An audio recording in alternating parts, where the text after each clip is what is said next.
So finally Manchu Vishnu dream project Kannappa movie review ఈ వీడియోలో మాట్లాడుకోబోతున్నాం. ఈ వీడియోలో నేనైతే సినిమాని క్రిటిసైజ్ చేయను.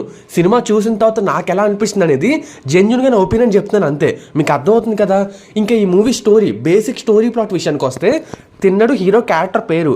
తను దేవుడిని నమ్మడు, దానికి కొన్ని కారణాలు ఉంటాయి. ఆ తర్వాత కాలంలో ఈ తిన్నడు కన్నప్పగా ఎలా మారాడు, పరమశివుడికి భక్తుగా ఎలా మారాడు అనేది మనం సినిమా చూసి తెలుసుకోవాలి. ఓకే, సినిమా ఫస్ట్ హాఫ్ అంతా కూడా అసలు మనకి స్టోరీలోకి తీసుకెళ్తారు భయ్య.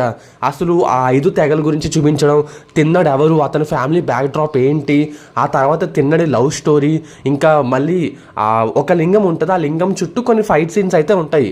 ఫస్ట్ హాఫ్లో మనకి ఎక్కువగా కొంచెం అంత స్టోరీ లేకపోయినా ఎక్కువ సీన్స్ పెట్టి మొత్తానికి ఏదో అయితే మేనేజ్ చేశారు. సెకండ్ హాఫ్లోనే అసలు స్టోరీ ఉంటుంది అనమాట. అంటే ప్రభాస్ ఎంట్రీ అయినా, ఇంకా లాస్ట్ క్లైమాక్స్ అయినా, అసలు ఈ తిన్నడు దేవుడిని నమ్మని వాడు చివరికి ఎలా నమ్మాడు, తిన్నడు నుంచి కన్నప్పగా ఎలా ట్రాన్స్ఫార్మ్ అయ్యారనేది మనకి సెకండ్ హాఫ్లోనే లాస్ట్ 1 అవర్లో అయితే చూపిస్తారనమాట.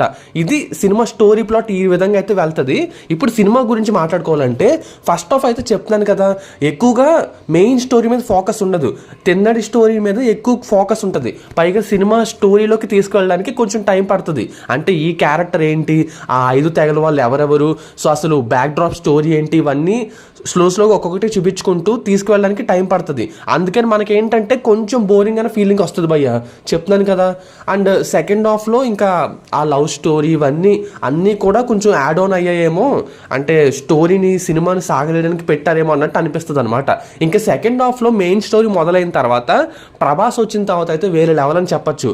ప్రభాస్ అయితే సినిమా లాస్ట్ 40 minutes ఉందనక వస్తాడు భయ్య రుద్ర క్యారెక్టర్లో. అక్కడి నుంచి సినిమా డివోషనల్ టర్న్ అయితే తీసుకుంటుంది అనమాట. ఈ ఫస్ట్ హాఫ్లోని, సెకండ్ హాఫ్ స్టార్టింగ్లోని యాక్షన్ సీన్లు, మళ్ళీ లవ్ స్టోరీ, అలాగే కొన్ని బ్యాక్ డ్రాప్ స్టోరీ ఇవన్నీ చూపిస్తారు. కానీ అసలైన అంటే ఇది ఒక భక్తి రస చిత్రం కదా, ఈ భక్తికి సంబంధించిన సీన్స్ అన్నీ కూడా లాస్ట్ మనకి ఆ 40 నిమిషాల్లోనే ఉంటాయి అనమాట. ప్రభాస్ ఎంట్రీ దగ్గర నుంచి అక్కడి నుంచి సినిమా మెల్లిమెల్లిగా గ్రాఫ్ అయితే పైకి లేస్తుంది. ఆ తర్వాత క్లైమాక్స్లో మంచు విష్ణు నిజంగా పర్ఫార్మెన్స్ అయితే చాలా బాగా ఇచ్చాడు, చెప్తున్నాను కదా. కాకపోతే ఈ సినిమాలో మైనస్ పాయింట్స్ ఏంటంటే స్టోరీ కంటెంట్ వైజ్ ఉంటుంది, కాకపోతే అంతా కూడా మనకి ఆర్టిఫిషియల్గా నడుస్తున్నట్టు అనిపిస్తుంది అనమాట. అంటే ఇప్పుడు ఒక అడవిలో జరుగుతుంది అనుకో స్టోరీ, ఆ అడవి బ్యాక్ డ్రాప్ సెట్ అనేది మనకి ఆర్టిఫిషియల్గా అనిపిస్తుంది.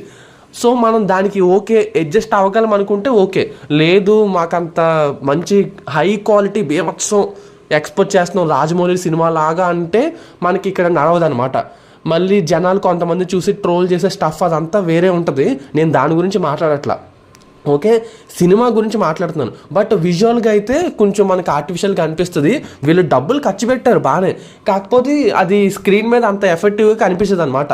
ఎంత డబ్బులు ఖర్చు పెట్టినా అంత కనిపించలేదు, అదే మైనస్ పాయింట్. అండ్ సాంగ్స్ అయితే బాగున్నాయి భయ్య, బీజిఎం కూడా చాలా బాగుంది. అంటే కొన్ని సీన్స్లో ఏమీ లేకపోయినా బోర్ అనిపించినా కొంచెం పైకి లేపిందని చెప్పొచ్చు. ఇంకా నెక్స్ట్ వచ్చేసి లిరిక్స్ కూడా కొంచెం భక్తిరస చిత్రం కాబట్టి దానికి తగ్గట్టుగా లిరిక్స్ అయితే మంచి పవర్ఫుల్గానే రాసుకున్నారు. ప్రభాస్ అయితే కొంచెం లేజినెస్ ఆ డైలాగ్స్ చెప్పడంలో నాకు అనిపించింది. బట్ ఓవరాల్గా అయితే పర్లేదు, ప్రభాస్ అయితే కొంచెం సినిమాని లేపాడు భయ్య. ఆ ఫ్యాన్స్కి కూడా నచ్చుతుంది, కొంచెం కొత్త క్యారెక్టర్ కదా ప్రభాస్ని చూసేది. సో ఇంకా క్లైమాక్స్ కూడా బాగుండడం వల్ల సినిమా అయితే పర్లేదు, బాగానే ఉంది అనిపిస్తుంది. ఒక డీసెంట్ వాచ్ అని చెప్పొచ్చు. సినిమాకి నా రేటింగ్ వచ్చేసి 2. సో అది విషయం. మరి నచ్చితే లైక్ కొట్టి సబ్స్క్రైబ్ అయి సపోర్ట్ చేయండి.